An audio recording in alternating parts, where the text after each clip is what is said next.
Golden Multi-Speciality Hospital, Critical and Trauma Care, beside Amruta Nursing Home, Karimnagar. Contact 9505028045. Jubilee Hills famous leader PGR గారు చాలా పనిచేశారు. వాళ్ళ daughter Vijaya Reddy గారు నాతో ఉన్నారు. విజయారెడ్డి గారు కాంగ్రెస్ పార్టీ గెలుపు కోసం, నవీన్ యాదవ్ గెలుపు కోసం తీవ్రంగా కష్టపడుతున్నారు. సో వారి మాటలో కొన్ని విషయాలు తెలుసుకునే ప్రయత్నం చేద్దాం. నమస్తే మేడం. నమస్కారం అండి. ఎట్లా ఉంది మేడం రెస్పాన్స్, ఎట్లా ఉంది పబ్లిక్ నుండి? చాలా బాగుందండి. ఎందుకంటే ఎక్కడికి వెళ్ళినా కానీ మీరు అన్నట్టు టీచర్ గారు చేసిన పనులే ఇక్కడ కనిపిస్తా ఉన్నాయి. నేను చెప్పడం కాదు, అక్కడ ఉన్న వాళ్ళే చెప్తున్నారు. పీజీఆర్ గారు చేసిన బస్తీలే, పీజీఆర్ చేసిన లైన్లే, రోడ్లే 10 ఏళ్లలో ఏం పెద్ద అభివృద్ధి జరగలేదు. కాబట్టి ఈసారన్నా నవీన్ యాదవ్ ని గెలిపించుకొని పనులు చేపించుకుంటామని చెప్తా ఉన్నారు. సో మీ తమ్ముడు విష్ణు గారు బీఆర్ఎస్ లో ఉన్నారు, మీరు కాంగ్రెస్ లో ఉన్నారు. ఎట్లా ఉంది ఫైట్? ఇప్పుడు ఏ ఎలక్షన్ లో ఉన్నా ఏ పార్టీకి ఆ పార్టీ ఫైట్ ఉంటది. కానీ పబ్లిక్ విశ్వసించేది ఎవరినో చూడాలి.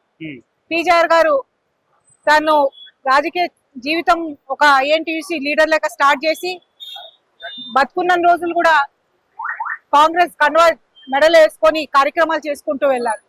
ఎన్ని బస్తీలు నెలకొల్పారో అన్ని బస్తీలకు కూడా పెద్దలు కాంగ్రెస్ లీడర్ల పేర్లు పెట్టుకొని వెళ్ళారు. అట్లా ఎక్కడున్నా గానీ ఆయన ఒక పీజీఆర్ ని చూడంగానే ఎవరికైనా గుర్తొచ్చి కాంగ్రెస్ అంటేనే పీజీఆర్ అంటేనే కాంగ్రెస్. పీజీఆర్ గారు చనిపోయింది కూడా ఒక పబ్లిక్ కాంగ్రెస్ మీటింగ్ లోనే ఇదయ్యారు. అప్పుడు కూడా కాంగ్రెస్ ఇందిరమ్మ జిందాబాద్, జై కాంగ్రెస్ అని తుది శ్వాస ఇచ్చిన నాయకుడు. కాబట్టి డెఫినెట్ గా ప్రజలందరూ కూడా పీజీఆర్ అంటేనే కాంగ్రెస్ కి కనెక్ట్ అవుతారు.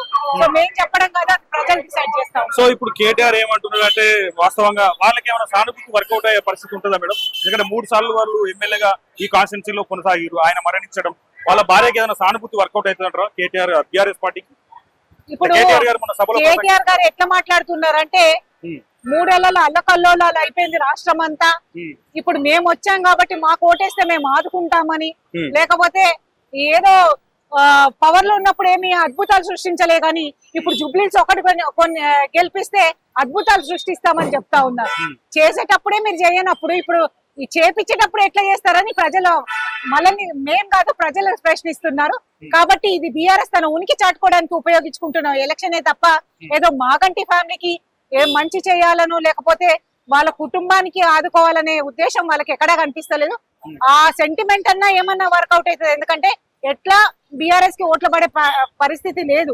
కాబట్టి అట్లీస్ట్ మాగంటి సింపతి అన్న పెట్టుకొని గెలుద్దామని అనుకుంటున్నా. కానీ ప్రజలు క్లియర్ గా ఇక్కడ ఉన్న వాళ్ళని ఎవరిని అడిగినా గానీ చనిపోయిన వాళ్ళ గురించి మనం ఎక్కువ మాట్లాడదు. కానీ ఎక్కడున్నా గానీ 10 ఏళ్లలో ఇబ్బంది పడిన వాళ్ళే ఉన్నారు, కానీ సుఖంగా బతికిన వాళ్ళు చాలా తక్కువ మంది. సో ఇట్లా అంటున్నాడు కదా మేడం, హైదరాబాద్ బీఆర్ఎస్ కి ఎడ్జిస్తుంది. మొన్న జరిగిన ఎన్నికల్లో ఒక్కటంటే ఒక్క సీట్ కూడా రాలేదు, ఇది కూడా మేమే సొంతం చేసుకుంటాం మళ్ళీ అంటున్నాడు కదా. అప్పుడు జరిగిన విషయము అదే చెప్తున్నా కదా, అంత పెద్ద నాయకుడికి జనరల్ ఎలక్షన్ కి, బై ఎలక్షన్ కి ఆలోచన లేకుండా మాట్లాడుతున్నారా లేకపోతే పబ్లిక్ ని పిచ్చర్లను చేయడానికి మాట్లాడుతున్నారా అర్థమైతలేదు. అప్పుడంటే గవర్నమెంట్ చేంజ్ చేయాలని యాంటీ గవర్నమెంట్ ఓట్స్ 2 పార్టీలకు డివైడ్ అయితే కొంచెం మైనారిటీ సపోర్ట్ ఉంది కాబట్టి అప్పుడు ఎంఐఎం వాళ్ళు ఓపెన్ గా బీఆర్ఎస్ కి సపోర్ట్ చేశారు కాబట్టి బయటపడ్డారు. కానీ ఇప్పుడు ఆ పరిస్థితులు లేవు. వాళ్ళకి అది నెగటివ్, కానీ మాకు మాత్రం ఏం నెగటివ్ కాదు. డెఫినెట్ గా ప్రజలకి ఇక్కడ చాలా ఏళ్ల నుంచి, ఎందుకంటే అంత మైగ్రెంట్స్ ఉంటారు సిటీలో. జూబ్లీహిల్స్ లో కూడా ఎక్కడెక్కడో డిస్ట్రిక్ట్స్ నుంచి అక్కడి నుంచి ఇక్కడి నుంచి వచ్చిన వాళ్ళు ఉన్నారు, బతకడానికి వచ్చిన వాళ్ళు ఉన్నారు. సో వాళ్ళకందరికీ కూడా రేషన్ కార్డులు రాక 10 ఏళ్ల నుంచి ఇబ్బంది పడుతున్నారు. వాళ్ళకి కాంగ్రెస్ ప్రభుత్వం ఆంధ్ర కార్డ్స్ ఇవ్వడంతో చాలా మంది సెటిలర్స్ హ్యాపీగా ఉన్నారు. ఎందుకంటే మాకు ఇన్నేళ్ల నుంచి రాని రేషన్ కార్డు ఇప్పుడు వచ్చింది, సన్న బియ్యం తింటున్నామని.